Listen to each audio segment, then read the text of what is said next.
Babylon, one of the most famous cities of the Bible.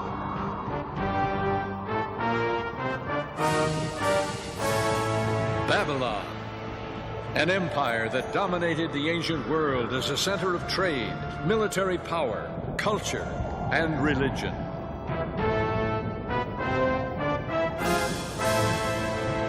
Babylon, the symbol of wealth and opulence, mystery and intrigue, decadence and corruption.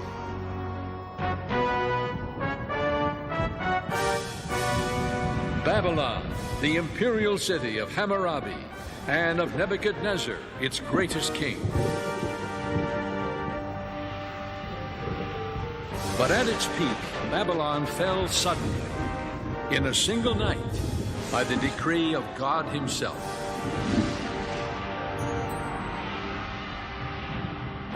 That was over 2,500 years ago. Today, Babylon is rising again on the Mesopotamian plain. Its partial rebuilding has captured the attention of theologians, scholars, and teachers of Bible prophecy alike. To some, it signals the rise of the dreaded Babylon the Great, foretold in the book of Revelation. What relevance does it hold for us today? And why does the legacy of Babylon continue to fascinate us? Join us as we explore Babylon, past, present, and future. Hello, I'm Neil Earl. For years, as a minister and as a historian, I have been fascinated with the ancient Near East, especially as it relates to the Bible.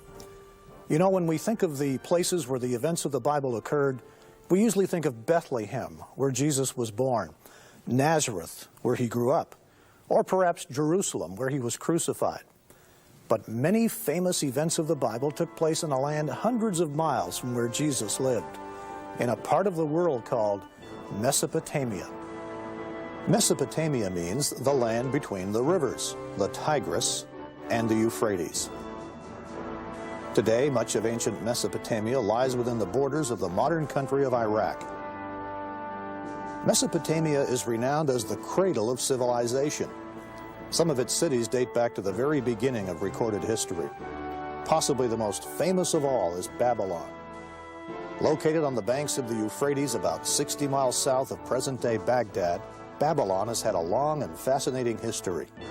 Today, most of ancient Babylon is nothing but crumbling ruins and broken remnants beneath the sands of time.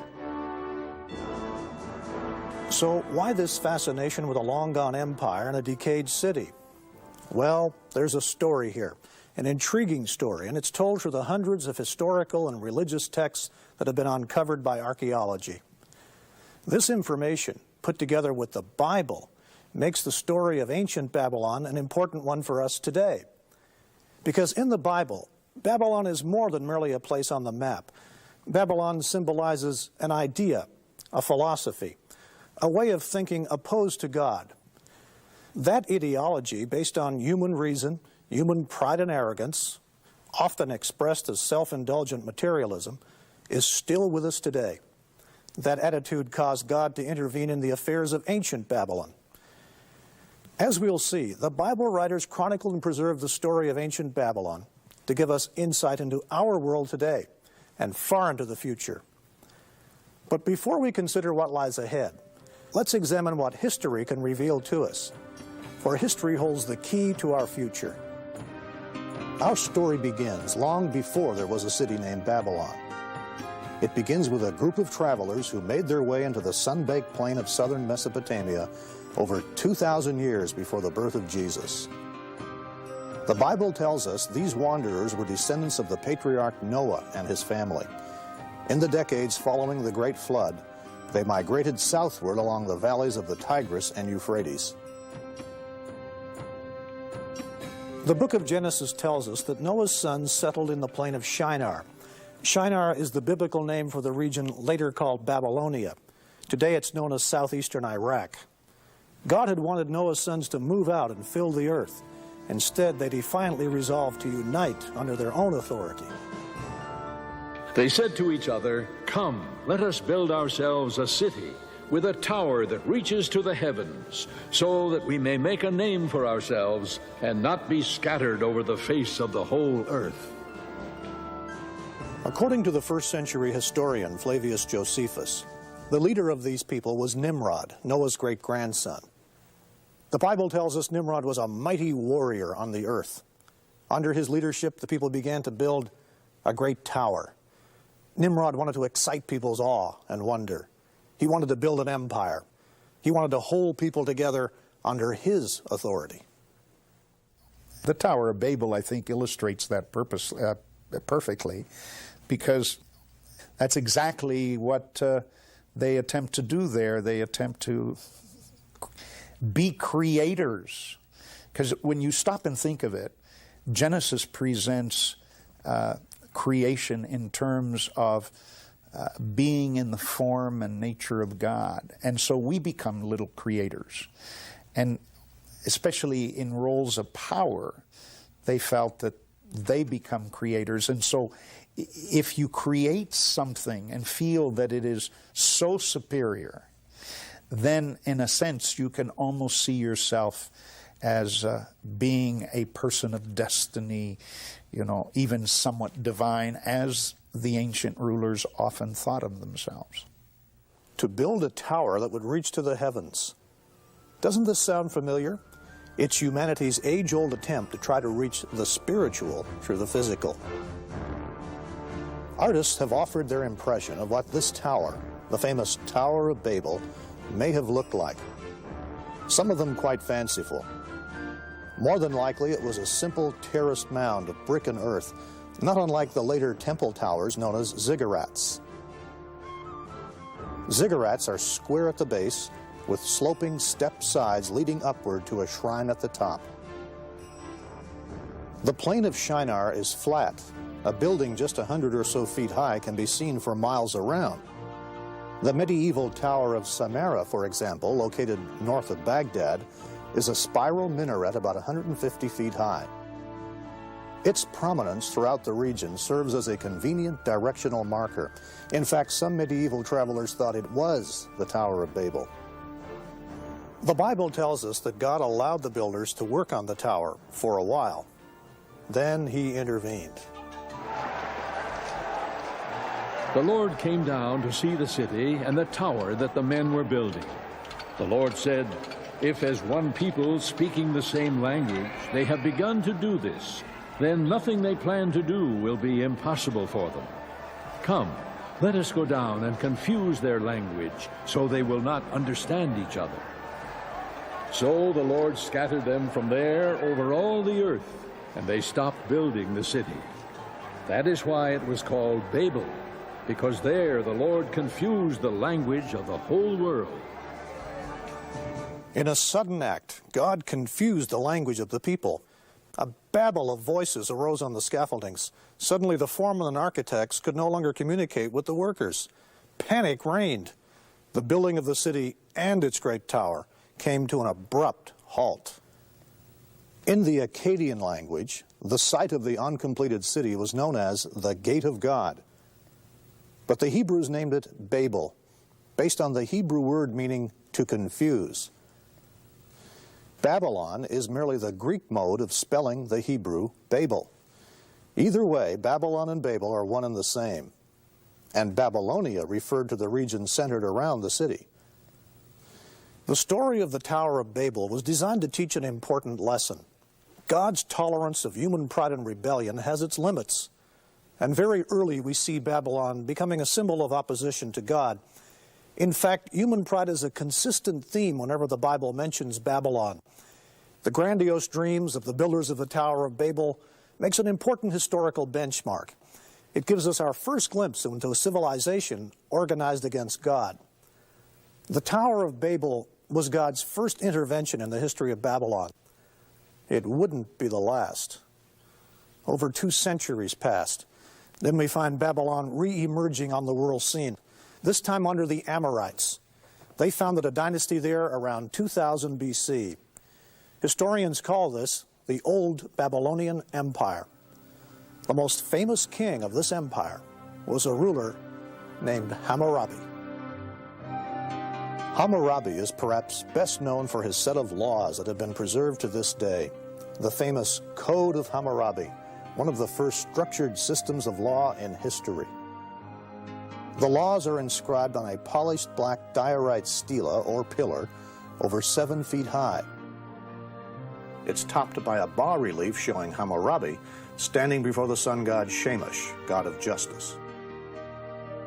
The stela carries more than 4,000 lines of cuneiform script in the Akkadian language, containing nearly 300 legal provisions.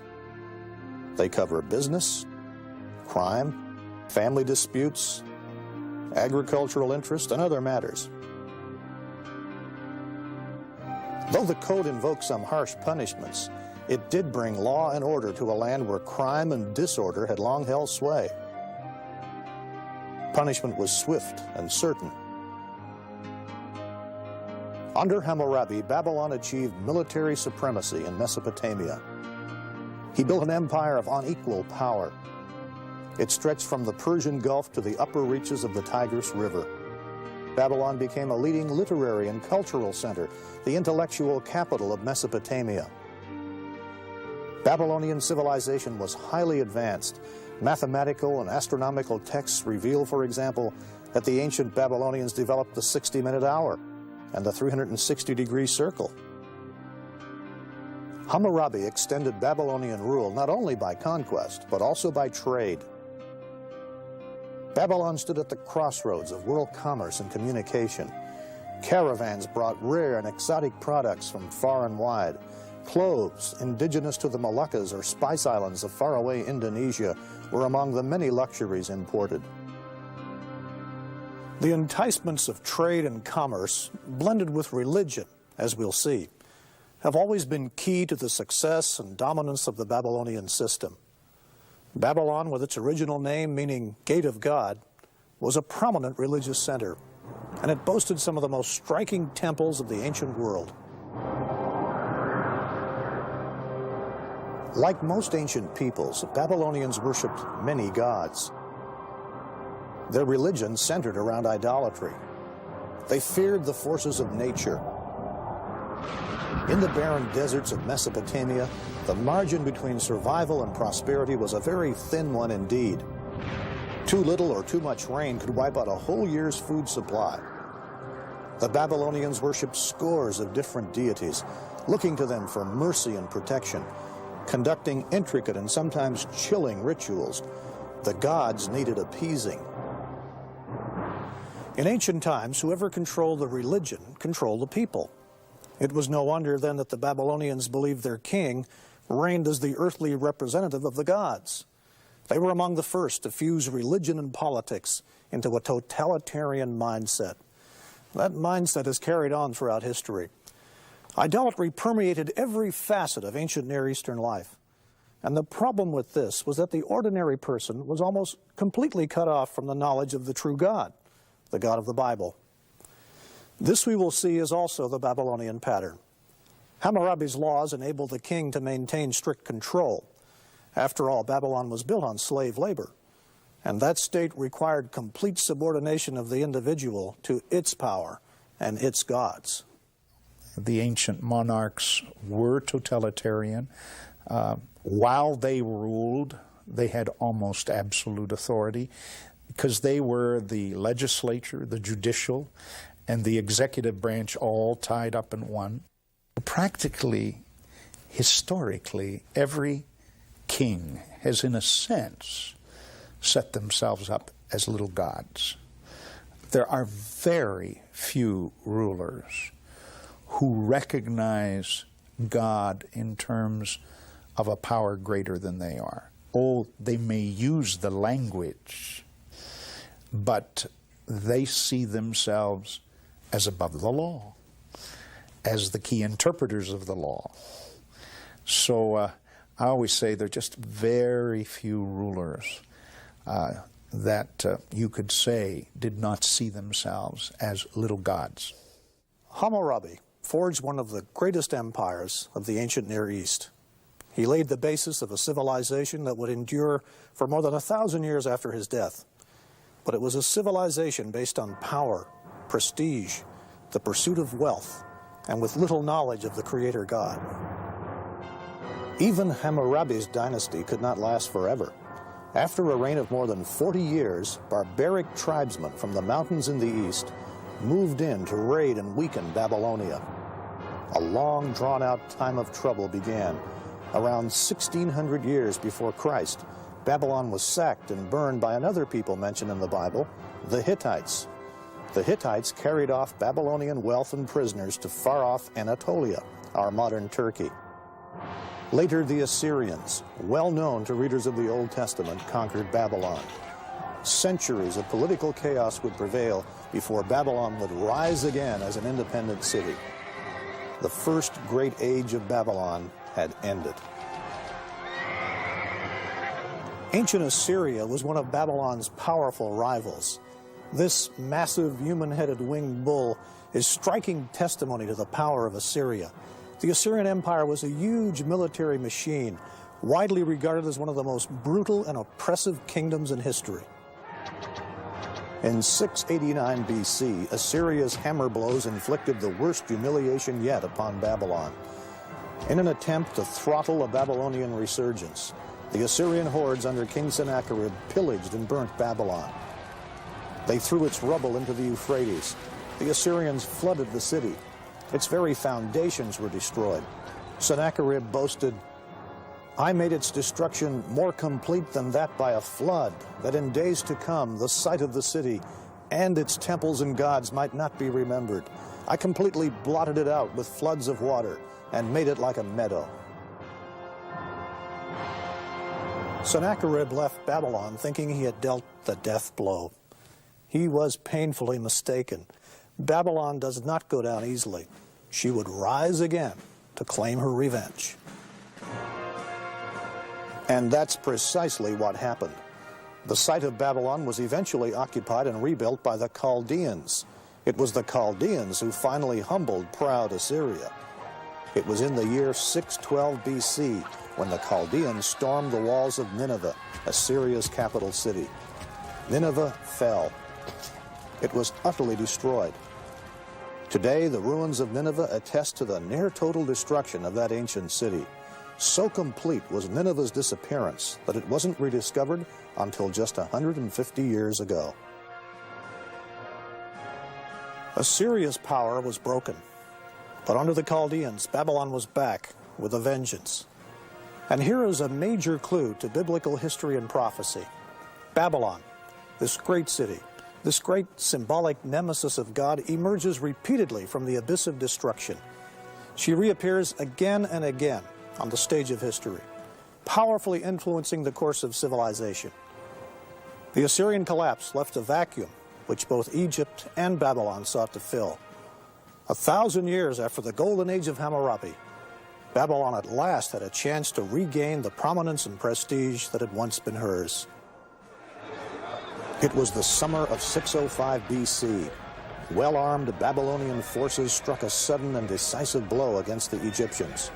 Their forces met at Carchemish in northern Syria. The battle cost Egypt its control of the Middle East. Now, almost a millennium after Hammurabi, Babylon once again held undisputed power in the ancient Near East. Yes, Babylon was back. But could a resurgent, rebuilt Babylon avert the fate that had already overtaken Nimrod's city and Hammurabi's empire? Time would tell. Babylon, past, present, and future.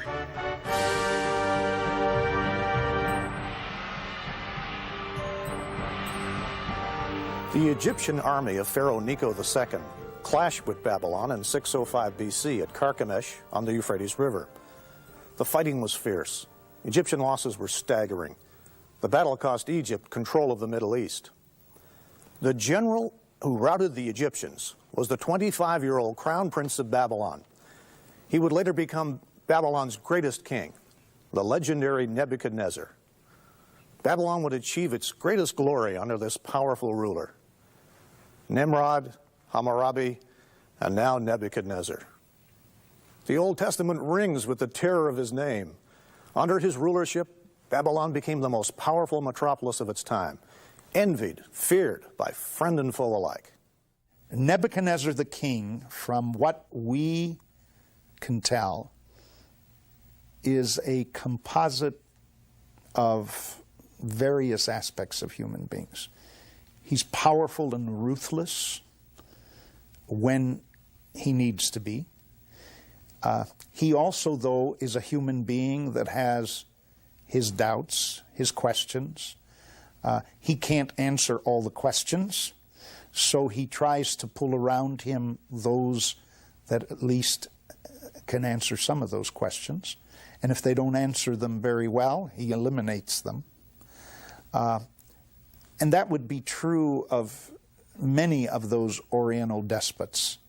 And Nebuchadnezzar's like that. He's also a builder. You know, he wants his name carried on, so he builds Babylon, but he also builds outside of Babylon. Again, he rebuilds temples. He does all these kinds of things in an effort to please the gods, because he's not always sure what the gods are going to do. Even though he might rule human beings, he can't rule everything. And so you see this composite in one individual. Now, we can't delve into his mind. We can only see what he attempted to do and create and try to figure out what motivates this character. It was Nebuchadnezzar who conquered Jerusalem in 605 BC. During his reign, the kingdom of Judah was reduced to a vassal state. 5 years later, against the advice of the prophet Jeremiah, the Jews rebelled against Babylon. Nebuchadnezzar retaliated 2 years after that by laying siege to Jerusalem, the holy city of the Jews. Jerusalem fell in 597 BC. At that time, Nebuchadnezzar took the Judean monarch, young King Jehoiachin, back to Babylon. He then set up a puppet king, Zedekiah, on the throne of Judah. All of this is mentioned by the biblical writers, and interestingly enough, some of these very details are confirmed by inscriptions found in the ruins of Babylon itself. This clay tablet from the British Museum, called the Nebuchadnezzar Chronicle, was translated in 1956. It records the Babylonian defeat of the Egyptians at Carchemish in 605. It tells us about Nebuchadnezzar coming to power. It mentions the capture of Jerusalem and the appointment of Zedekiah as puppet king in Judah. This is striking confirmation of some of the most famous events in biblical history. But a decade later, Judah was to rebel for the last time. Jerusalem's puppet king, Zedekiah, plotted with the Egyptians. Nebuchadnezzar responded with a final devastating attack. For 18 months, the city was besieged. Finally, in the summer of 587 BC, Nebuchadnezzar captured and this time destroyed Jerusalem and its temple. He plundered its treasures and carried off most of Judah's remaining population to Babylon.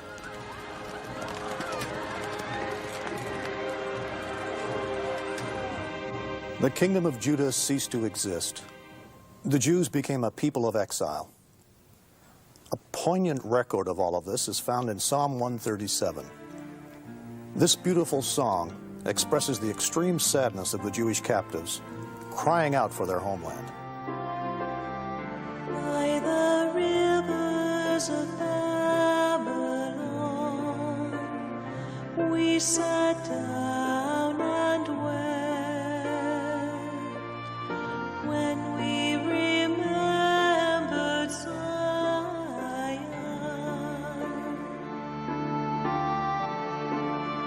If I forget you, O Jerusalem, may my right hand forget its king.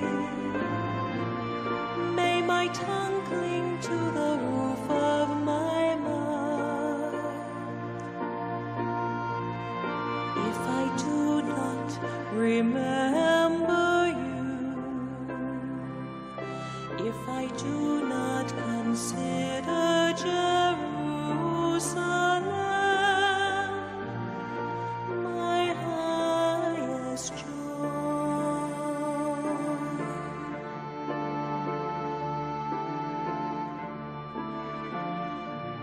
Babylon was at the height of her glory when the Jewish exiles came streaming in. At their first sight of Babylon, the captives must have been dazzled. According to Greek historians, Babylon surpassed in splendor all the cities of the known world. Visitors came from many lands to view Babylon's wonders. Nebuchadnezzar was a great builder as well as a great general. Like Ramses II in Egypt, like Solomon in Israel. Nebuchadnezzar's Babylon was a city of magnificent palaces, temples, parks, and gardens. The sheer size and scale of the city was overwhelming. Its population was estimated between 100,000 and 200,000. It was the largest city on earth. Our detailed knowledge about Nebuchadnezzar's Babylon is the result of the painstaking work of the German archaeologist Robert Koldewey. When he began his excavations in 1899, Koldewey's glowing reports were at first dismissed by his colleagues. But as his excavations began to uncover the Babylon of the Bible as a historical reality, his work became the talk of Europe. Just north of the city, Koldewey discovered piles of beautiful blue glazed bricks laying in the sand. The bricks had once decorated the walls flanking the city's processional way. Brick was the standard building material of the Babylonians. Koldewey sent the bricks back to Germany for identification and reassembly. The results were astounding. Here in the Pergamon Museum in Berlin are the actual bricks of Nebuchadnezzar's time reassembled. These magnificent lions, for example, were a symbol of the goddess Ishtar, one of Babylon's major deities. There were 120 of these flanking the approaches to the massive Ishtar Gate. This is what the processional way looks like at Babylon today. The paving stones are the very ones upon which Nebuchadnezzar himself walked. Its walls have been partially rebuilt by archaeologists, and though they lack the beautiful glazed brick lions that once adorned them, they still convey an idea of the magnificence of this famous boulevard. One man who was impressed by Koldewey's discoveries was the pioneer motion picture director D.W. Griffith. In 1916, Griffith produced Intolerance, an historical film based on the theme of man's inhumanity to man. The centerpiece of Griffith's movie was a spectacular reenactment of life in Babylon, climaxed by the city's fall.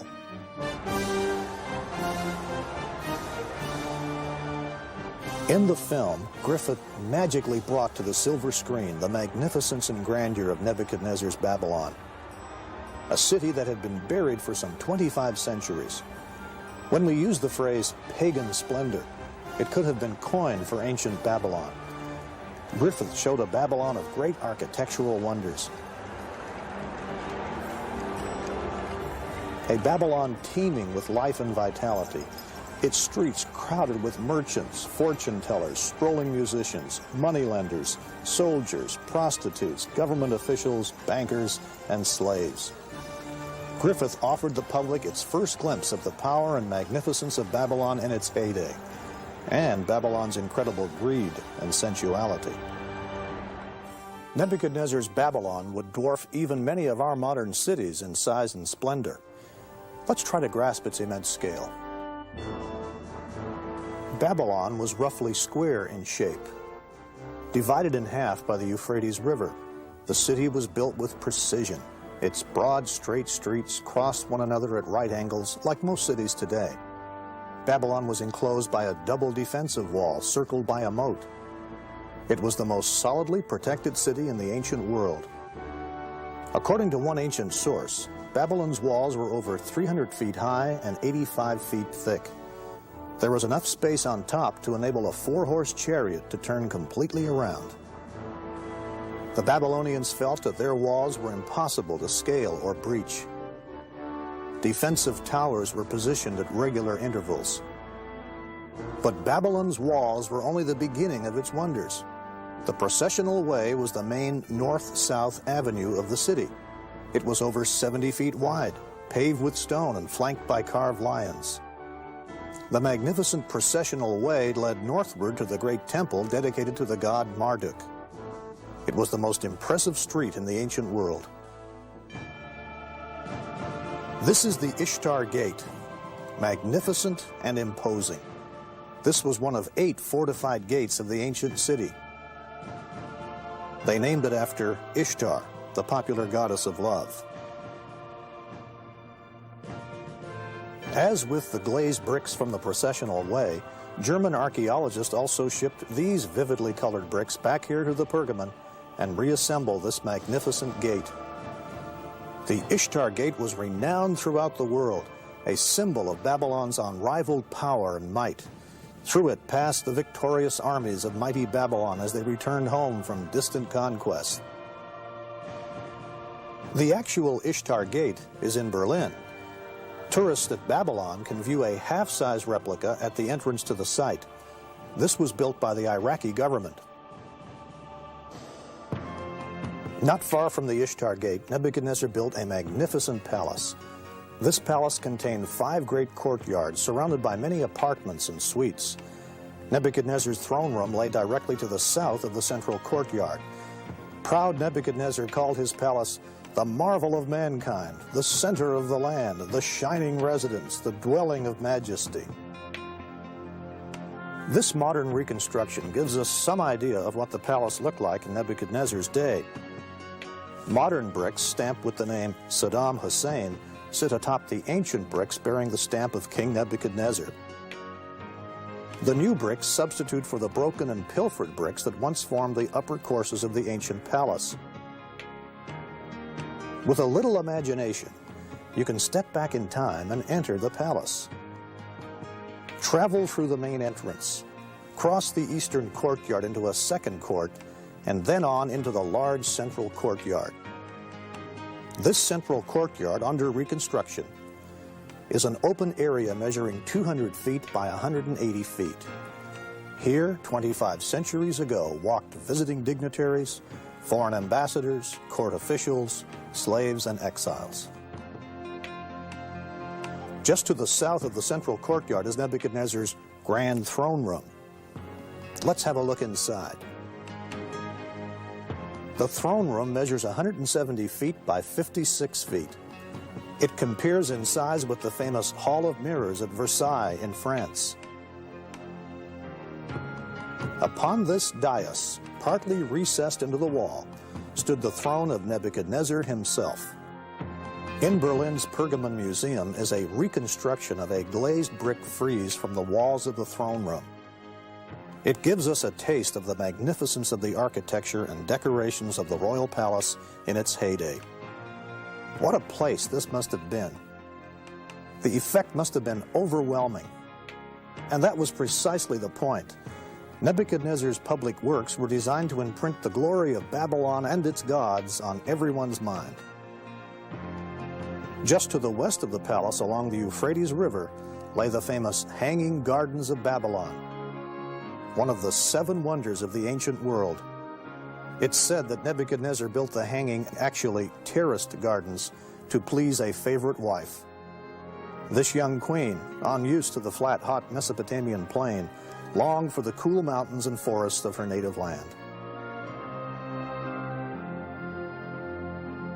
Until recently, many archaeologists believed that the Hanging Gardens had been situated near the Ishtar Gate.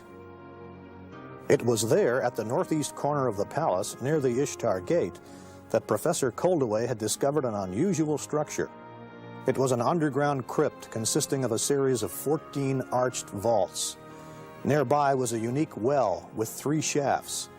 He and later archaeologists concluded that the vaults were constructed to support some enormous weight, possibly the foundations of the Hanging Gardens. But today, many archaeologists believe the vaulted chambers served as a warehouse and administrative complex, because they found ration lists for Jewish exiles. The gardens then would have been more logically situated at the other end of the palace, nearer the river. Imagine what it must have been like. Babylon was at its zenith. Her towering walls were emblazoned with the colorful symbols of a great empire. Yes, Babylon was impressive, but it was also notorious for decadence, and sensuality. Cut off from the true God, addicted to commerce and idolatry, Babylon's moral decadence and corruption plummeted to such a level that Babylon became known as the cesspool of vice. That was quite a distinction, especially in the generally licentious climate of the ancient Near East. Once again, we see Babylon as a symbol of all that is opposite to the way of God.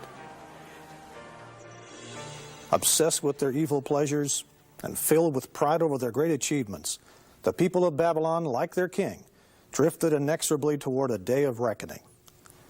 It's easy to see how people could have been seduced by the wealth, power, and open sensuality of Nebuchadnezzar's Babylon. Through Babylon's wealth and commercial enticements, the people of the ancient Near East were seduced into serving the gods of Babylon, Marduk and Ishtar. As we'll see later, the Babylon, as described in the book of Revelation, is also an enticing mixture of idolatry and commercial power. Another dominant landmark of Nebuchadnezzar's Babylon was a massive 7-stage tower, or ziggurat. This great edifice was reputedly built on the site of Nimrod's original Tower of Babel. The ziggurat was located about half a mile south of the royal palace. Standing nearly 300 feet tall, it was about the same height as the Statue of Liberty in New York Harbor. The Babylonians call it Atemen Anki, the house that is the foundation of heaven and earth. It was topped by a temple covered with blue glazed bricks. Nebuchadnezzar boasted, "I raised the summit of the Tower of Stages so that its top rivaled the heavens." The attitude of Nimrod was alive and well. Nothing is left of the ziggurat today. Only the crumbling brickwork of its base remains. The tower was long ago quarried for its bricks and is now simply a hole in the ground. Opposite the ziggurat stood a huge temple, the Temple of Marduk. It housed the great statue of Marduk, said to have been made of 22 tons of gold. He was commonly called Bel, meaning Lord. From Marduk's shrine, Nebuchadnezzar spread the knowledge of Bel throughout the ancient Near East. This is one reason the prophet Jeremiah singles out Marduk in a prophecy predicting Babylon's downfall. Babylon will be captured. Bel will be put to shame. Marduk filled with terror. Her images will be put to shame and her idols filled with terror. A nation from the north will attack her and lay waste her land. No one will live in it. Both men and animals will flee away. Yes, Babylon looked impregnable. Its power and its wealth dominated the ancient Near East, but so did its cruelty and its rank idolatry. As we saw at the Tower of Babel, God does not forever tolerate human pride and arrogance. In his mercy, God tried to warn Nebuchadnezzar. Nebuchadnezzar began having troubling dreams, but they were dreams of warning from the Creator God himself. Nebuchadnezzar did not know what was happening. Neither did anyone in his court, except one, a young Jewish captive, a man of God named Daniel. Babylon, past, present, and future.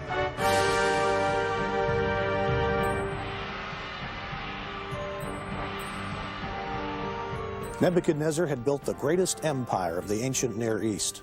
As a general, he was unsurpassed. He was also a very shrewd ruler. When the king's armies had carried Daniel and other prominent citizens of Jerusalem back to Babylon, Daniel was placed in Nebuchadnezzar's own court. And ancient kings often chose foreigners to fill those key spots because they are not the threat to the throne that someone of their own ethnic or national identity would be. So you use a foreigner, like a Jew, because you use his ability, but at the same time, you're not threatened by that individual. Among this select group were Daniel and his three companions, Shadrach, Meshach, and Abednego. Although they were captives, they remained completely loyal to the true God, the God of Israel. Their experiences of standing up to materialism and idolatry are among the best-known stories of the Bible. When Daniel's three friends refused to worship a golden statue which Nebuchadnezzar had set up, the enraged king committed them to the famous fiery furnace. Then Nebuchadnezzar was furious with Shadrach, Meshach, and Abednego, and his attitude toward them changed. He ordered the furnace heated 7 times hotter than usual, and commanded some of the strongest soldiers in his army to tie up Shadrach, Meshach, and Abednego and throw them into the blazing furnace.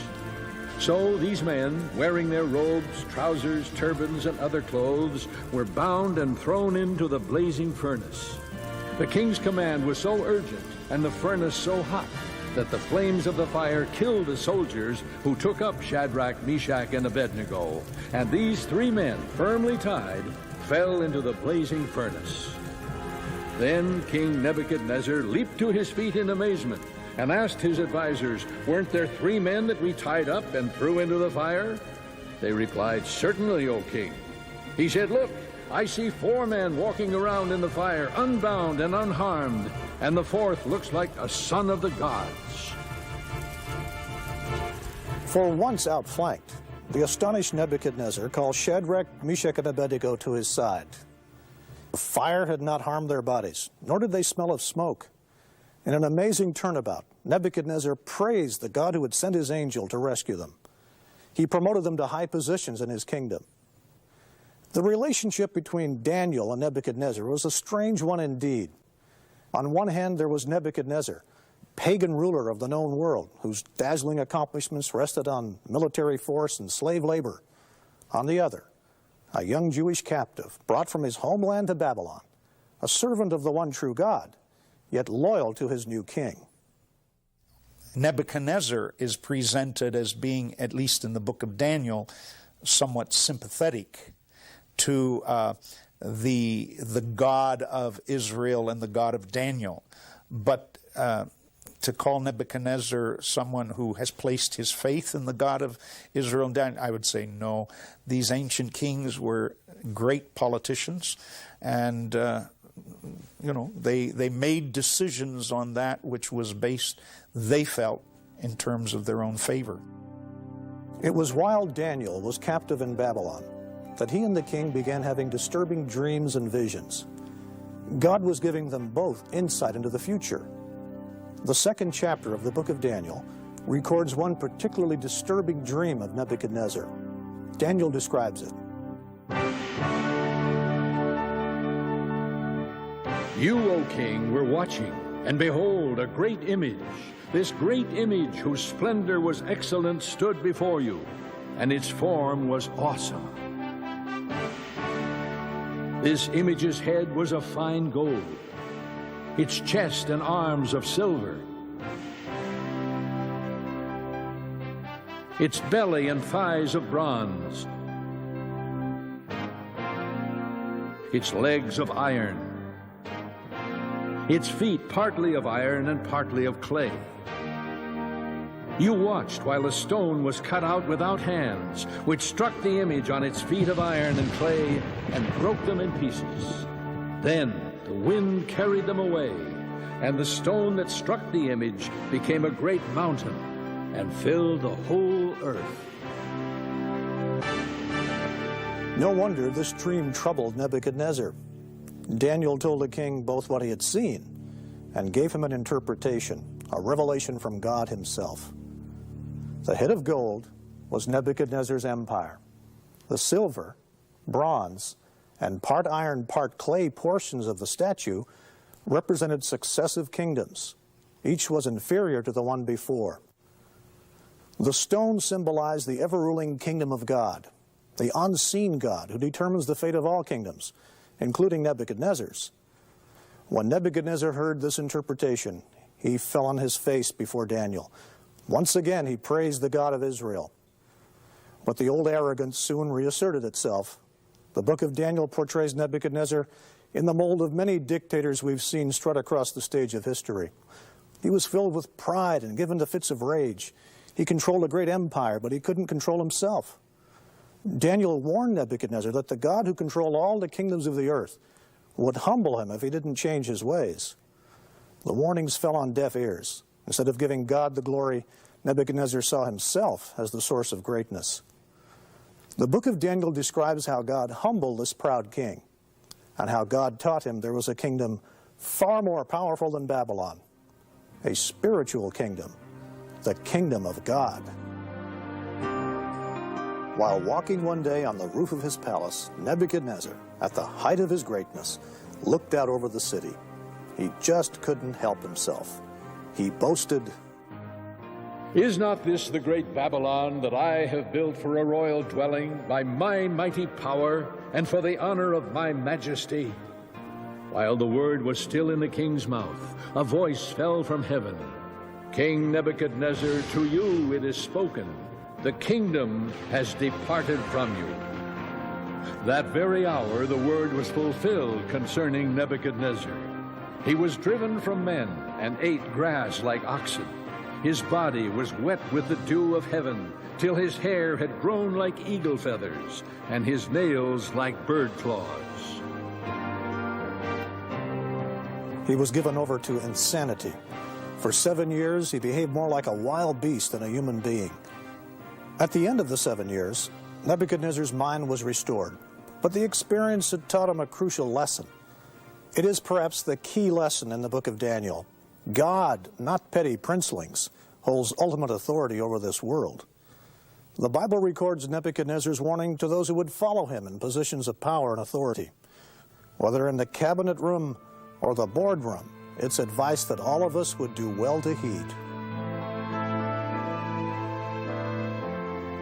At the end of that time, I, Nebuchadnezzar, raised my eyes toward heaven, and my sanity was restored. Then I praised the Most High. I honored and glorified him who lives forever. His dominion is an eternal dominion. His kingdom endures from generation to generation. No one can hold back his hand or say to him, "What have you done?" Everything he does is right, and all his ways are just. And those who walk in pride, he is able to humble. But if Nebuchadnezzar had learned this important lesson, his descendants had not. After a 43-year reign, Nebuchadnezzar died in 562 BC. He was succeeded by 4 kings within a period of 7 years, each successor weaker than the one before. The last king of Babylon was Nabonidus, or Nabonidus. He seized the throne in 555 BC. His son and crown prince was Belshazzar, the one the Bible calls Belshazzar. For reasons not fully clear, the scholarly and eccentric Nabonidus spent the last 10 years of his reign at the distant oasis of Tema in Arabia. He was studying history and religion. While Nabonidus was away, his son Belshazzar ruled in Babylon. Now comes a fascinating piece of Bible detective work. For centuries, Belshazzar's name was found nowhere outside the book of Daniel. Historians named Nabonidus as Babylon's final king, but no Belshazzar.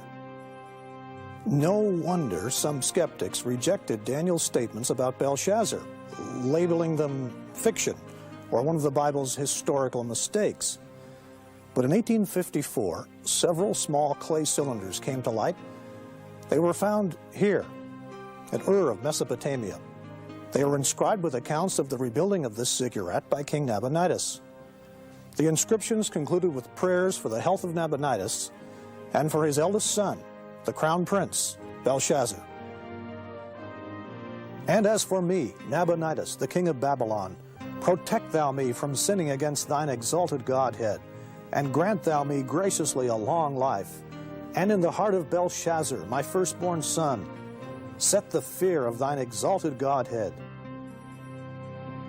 This archaeological find is important for the story of Daniel, because the inscription sheds light on Belshazzar's command in the 5th chapter of Daniel in verse 29. This is where Belshazzar proclaimed Daniel the 3rd highest ruler in the kingdom. Nabonidus was first, Belshazzar was second, and Daniel the 3rd. This is a striking example of the Bible's often minute accuracy. It was during Belshazzar's reign that God gave his prophet Daniel another important vision. Once again, he saw a prophetic overview. Daniel saw a succession of empires that would control the ancient Near East from his day forward. 4 great beasts came up from the sea, each different from the other. The first was like a lion and had eagle's wings. And suddenly another beast, a second, like a bear. It was raised up on one side and had 3 ribs in its mouth between its teeth. After this I looked, and there was another like a leopard, which had on its back 4 wings of a bird. The beast also had 4 heads. After this I saw in the night visions, and behold, a 4th beast, dreadful and terrible, exceedingly strong. It had huge iron teeth. It was different from all the beasts that were before it, and it had 10 horns. To those of us living at the end of the 20th century, depictions of strange-looking beasts seem curious and bizarre. But to ancient people, composite beast-like creatures were far more familiar. This raises an important point in understanding prophecy. Some Bible interpreters make the mistake of trying to explain biblical symbolism without reference to a book's historical background. Elaborate speculations soon follow. To avoid this trap, it is vital to determine the meaning of a book or a text in its original setting. The key question is, what did this mean to the people who first heard it? This is a sound principle of good Bible study. For the people of Daniel's time, composite animals had meaning.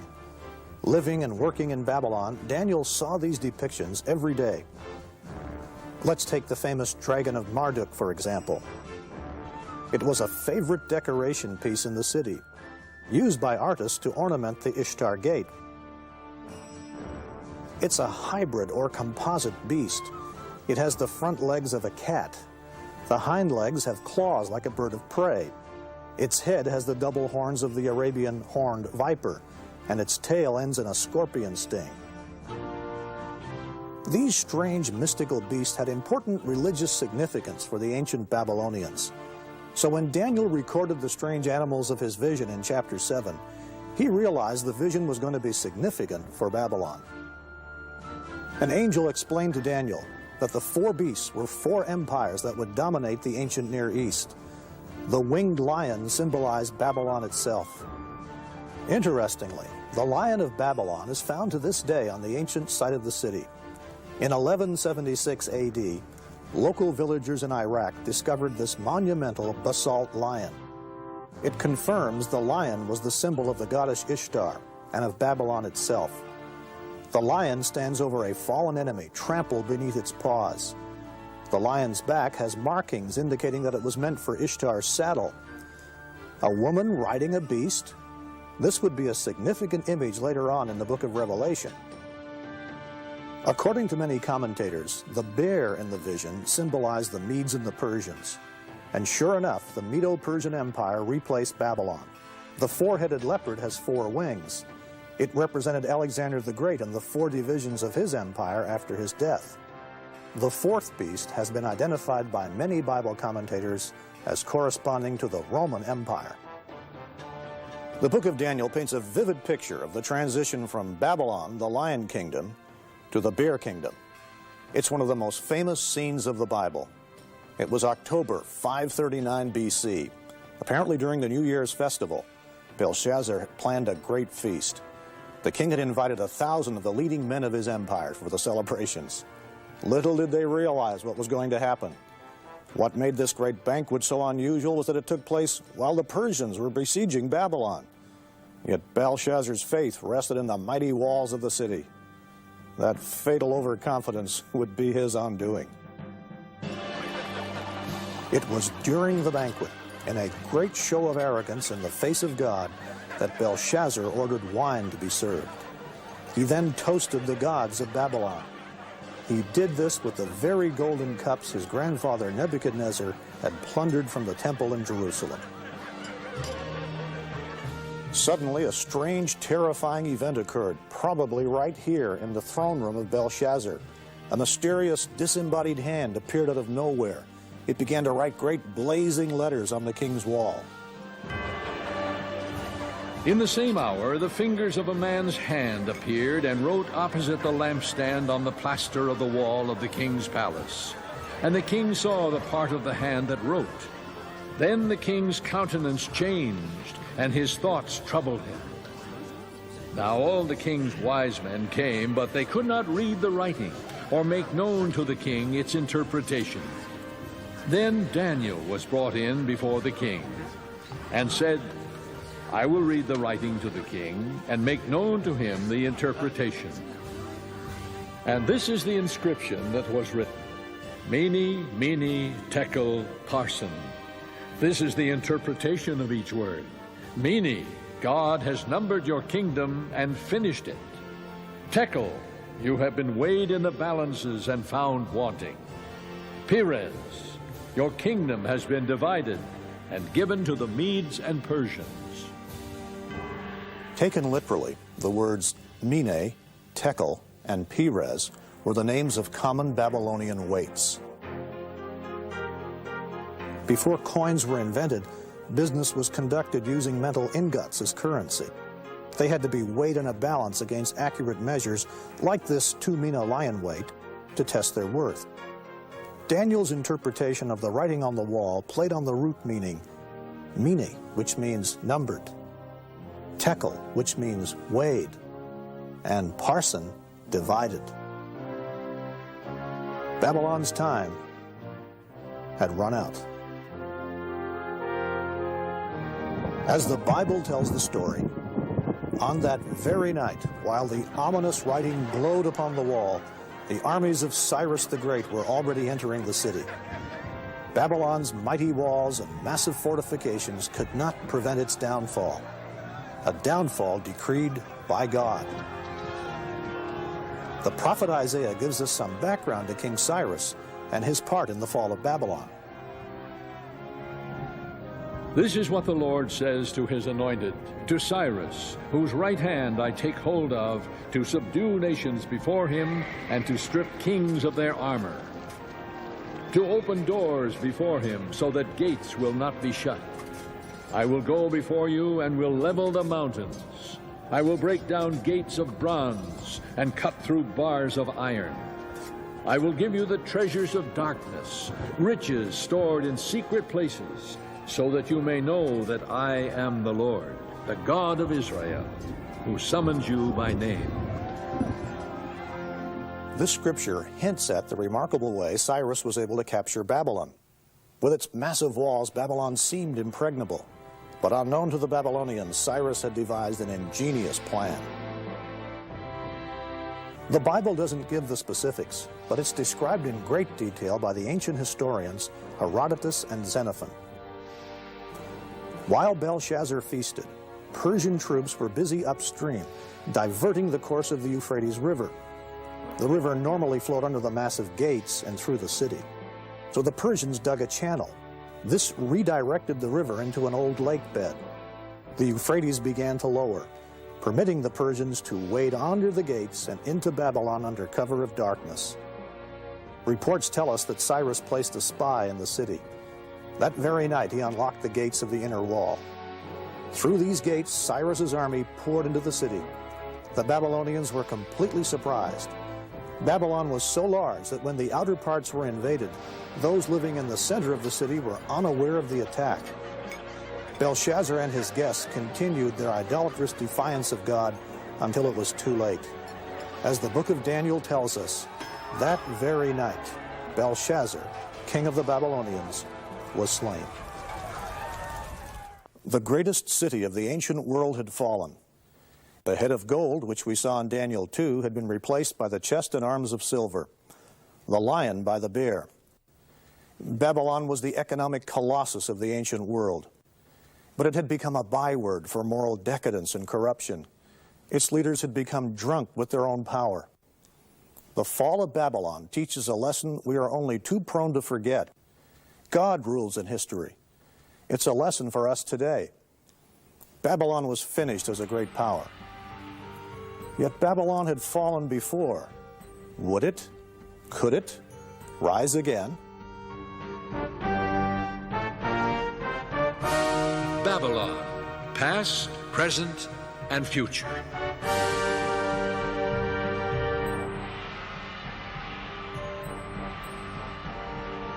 We have traced the rise and fall of Babylon from Nimrod to Belshazzar.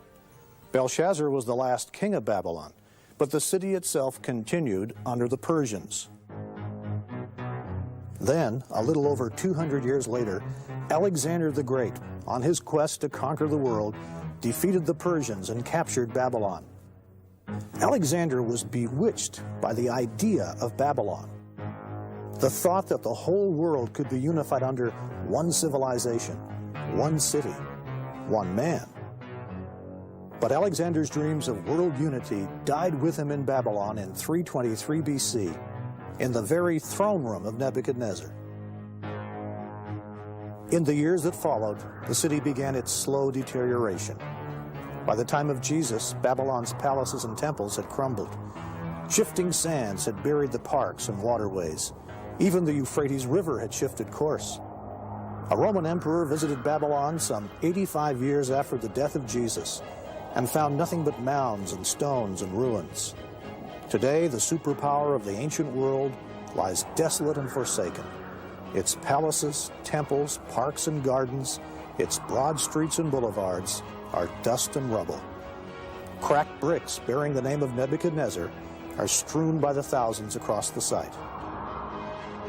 Only a small section of the once great city has been restored as an archaeological park, and even that only in part. Most of the vast metropolis remains a desolate wasteland, no longer the thriving city of its glory days. It lies unoccupied, abandoned, and forsaken. Babylon, the jewel of kingdoms, the glory of the Babylonians' pride, will be overthrown by God like Sodom and Gomorrah. She will never be inhabited or lived in through all generations. The handwriting on the wall had marked the end of Babylon as a thriving city, but it was not the end of Babylon as an idea. Even Alexander the Great was seduced by its legacy. And when we get to the New Testament, we find that Babylon becomes more than merely a geographical location. Babylon symbolizes an ideology, an attitude, the epitome of a civilization organized in opposition to God. I would describe Babylon as being a city that symbolizes in Scripture that which is the height of human power, and how it rules, conquers, and so on, all the way down through history.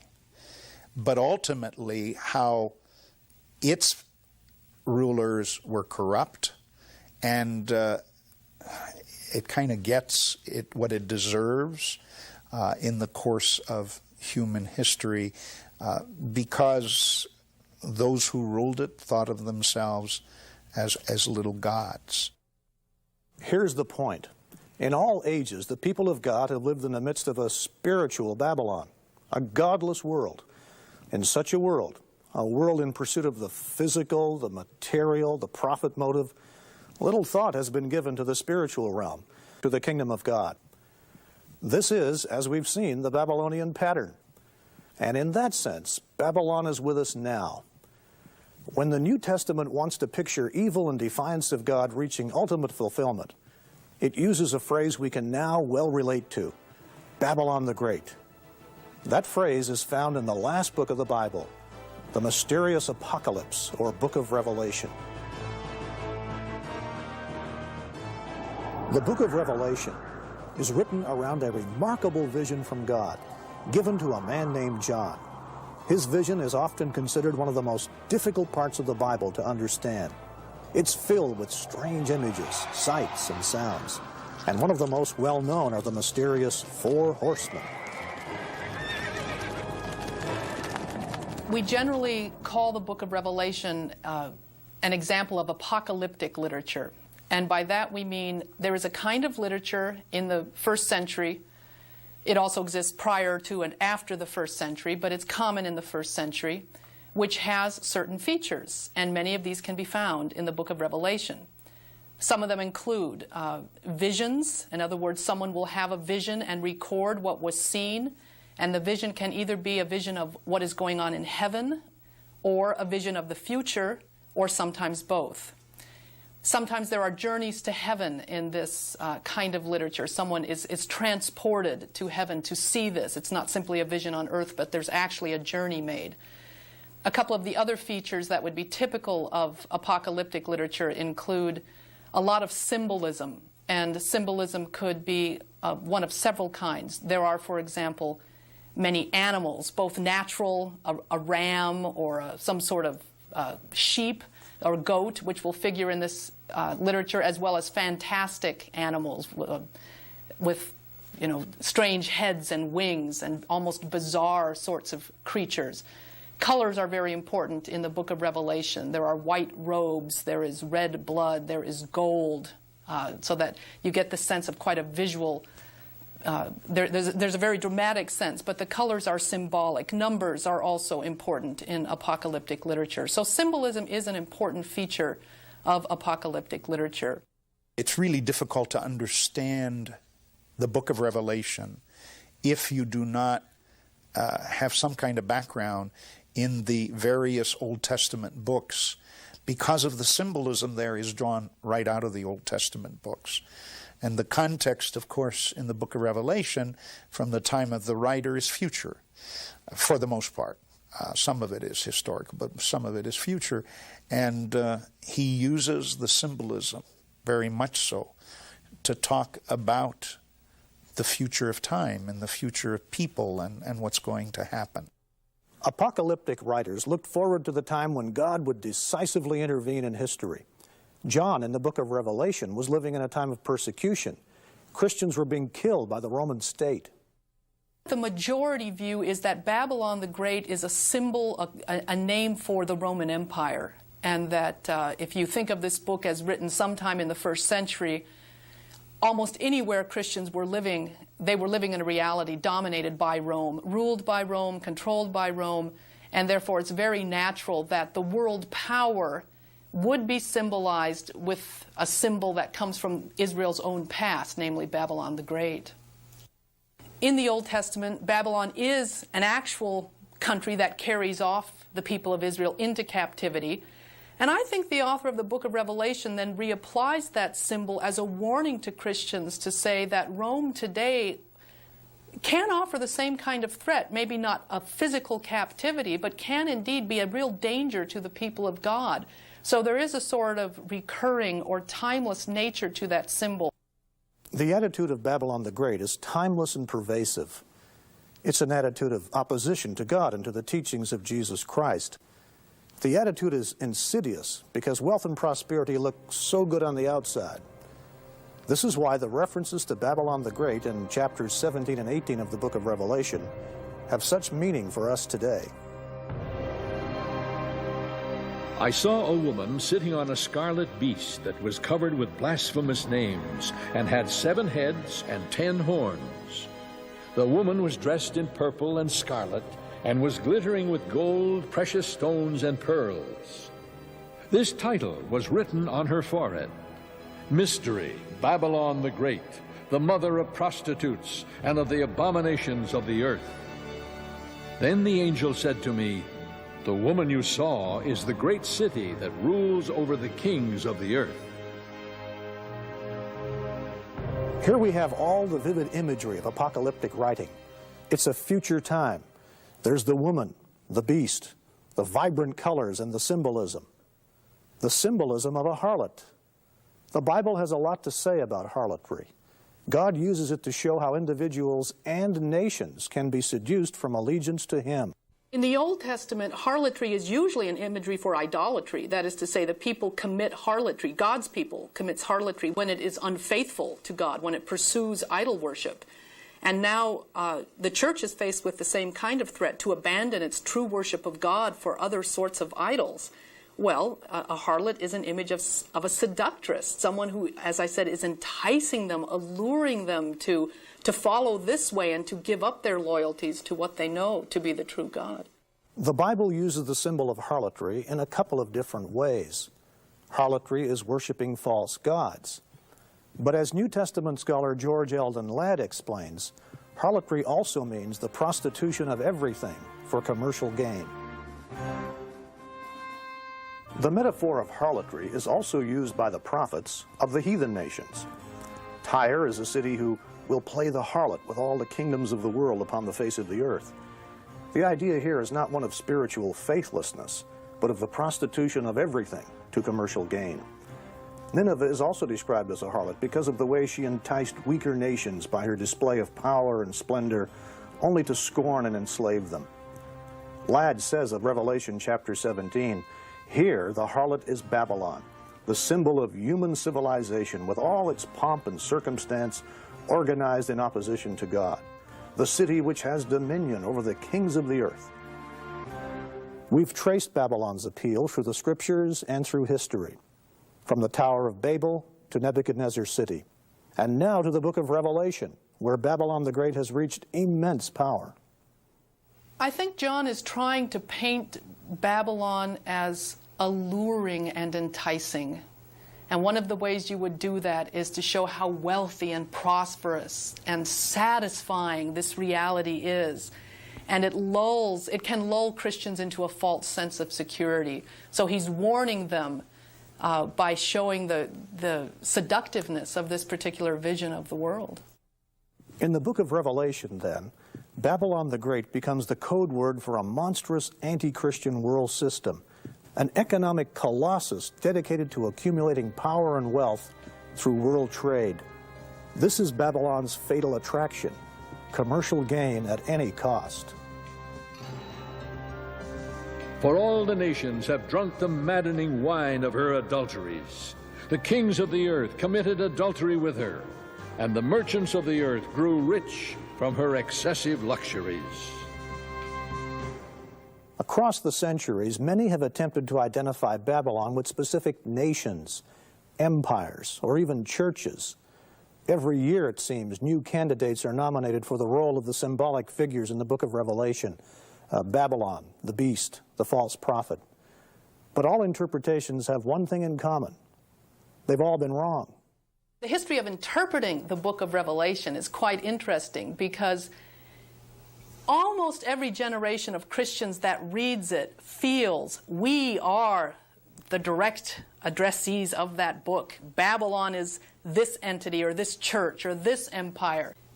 Time and time again, people have predicted the end of events, and then they've had to change their minds, revise, redo. Maybe we read that wrong, maybe we read that wrong, and this refrain is repeated over and over, not just in the 20th century, but the whole history of reading and interpreting this book shows we've been wrong time and time again.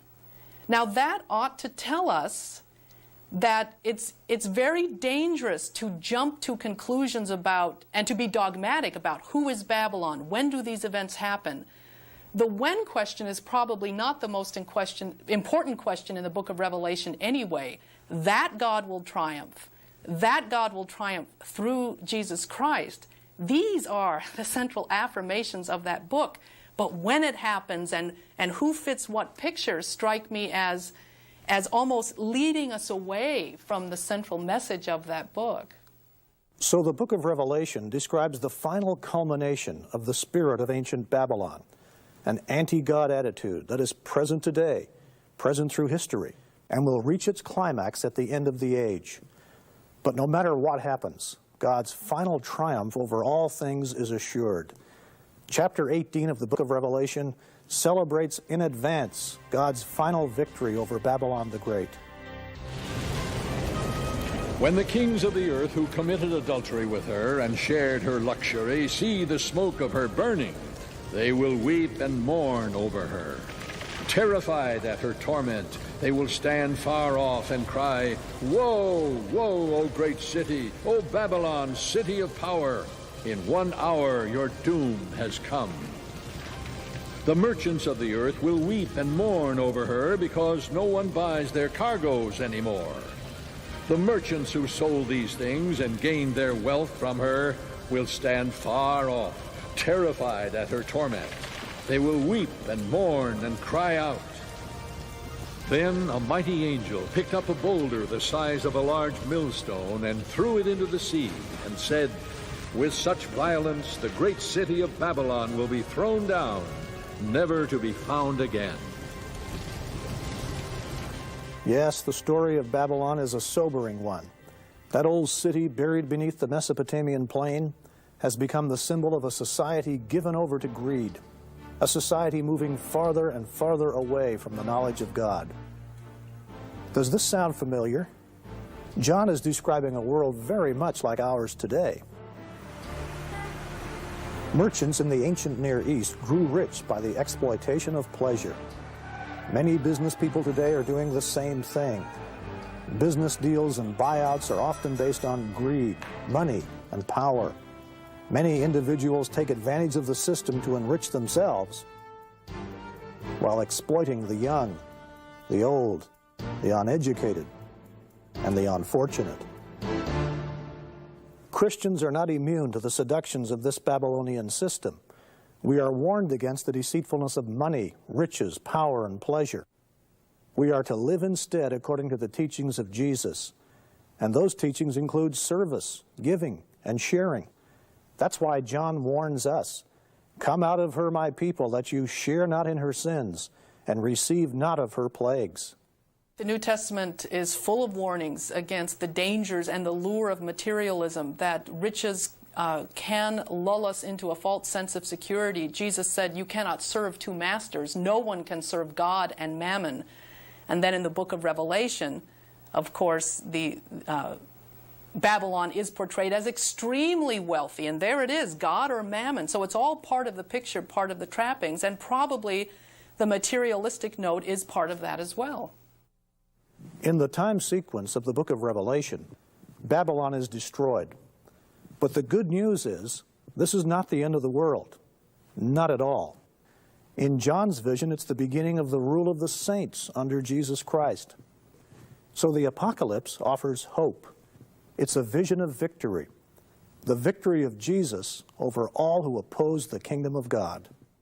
To say that the book of Revelation is a vision of the victory of Jesus Christ is actually a pretty good summary. If you think of the standpoint of both the first century Christians and of us today, it's a true statement in two ways. One, you look back to the victory of Jesus on the cross, what we talk about, Jesus' victory over the powers of sin and death. And it's precisely that victory which guarantees the future victory and gives hope for the future. So, yes, a final victory of Christ is a good way to summarize that book, but you have to always remember that's already guaranteed and begun in what God has done in Christ on the cross. Our story has taken us from Nimrod to Nebuchadnezzar to now, and on into the future. We have seen the legacy of Babylon. It's been a familiar pattern we've seen woven across history. And the attitude of Babylon is with us today. So we are challenged. What kingdom will we serve? The kingdom of God or Babylon? God or Mammon? Babylon the Great represents the epitome of human power apart from God. But the kingdom of God is far more powerful. Our calling is to serve that kingdom and its king, Jesus Christ. Ultimately, his is the only kingdom that will endure. The power and the glory are Christ's alone. That is the lesson that even Babylon the Great will be forced to learn.